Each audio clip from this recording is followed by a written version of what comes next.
નવસારીમાં દીપડાની હાજરી કેમેરામાં કેદ થઈ। તાલુકાના પૂર્વ પટ્ટીના ગામોમાં ફરી દીપડાનો આતંક।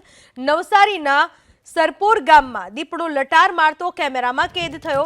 સરપોરના આહિરવાસમાં રહેતા જયેશભાઈ આહિરના ઘરે દીપડાની લટાર।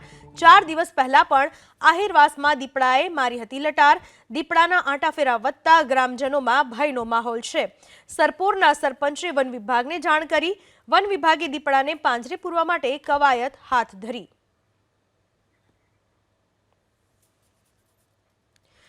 નવસારી તાલુકાના પૂર્વ પટ્ટીના ગામોમાં દીપડો દેખાતા લોકોમાં ભયનો માહોલ છે।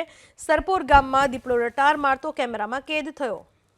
આ વિશે વધુ માહિતી આપવા આપણી સાથે જોડાઈ ચૂક્યા છે અમારા સંવાદદાતા સિદ્ધેશ જોશી।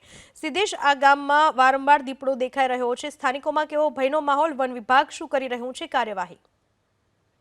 જી, નવસારીના પૂર્વ પટ્ટીના ગામોમાં હંમેશા દીપડા આંટા ફેરા મારતા નજરે પડે છે। ત્યારે આજે વહેલી સવારે સરપોર ગામમાં આહિરવાસમાં દીપડો આંટા ફેરા મારતો જે છે નજરે જોવા મળ્યો હતો। ખાસ કરીને આ વિસ્તારમાં લોકો પશુપાલન સાથે સંકળાયેલા હોય છે અને ઘરના આંગણામાં ક્યાંક ને ક્યાંક લોકોએ જે પશુઓ બાંધેલા હોય છે એનું મારણ કરવા હંમેશા વિસ્તારમાં દીપડા દેખાતા હોય છે। આજે પણ વહેલી સવારે આહિરવાસમાં આ દીપડો લટાર મારતો દેખાયો હતો। સમગ્ર ઘટનાના સીસીટીવી સામે આવ્યા છે। દીપડાના લટાર મારવાને લંગે નવસારી વન વિભાગને જાણ કરવામાં આવી છે અને વન વિભાગે અરજીના આધારે એ વિસ્તારમાં પાંજરું ગોઠવવાની તજવીજ હાથ ધરવામાં આવી છે। દીપડાને અવારનવાર આંટા ફેરાના કારણે ગ્રામજનોમાં પણ ભયનો માહોલ જોવા મળી રહ્યો છે। જી, આભાર આપનો તમામ માહિતી બદલ।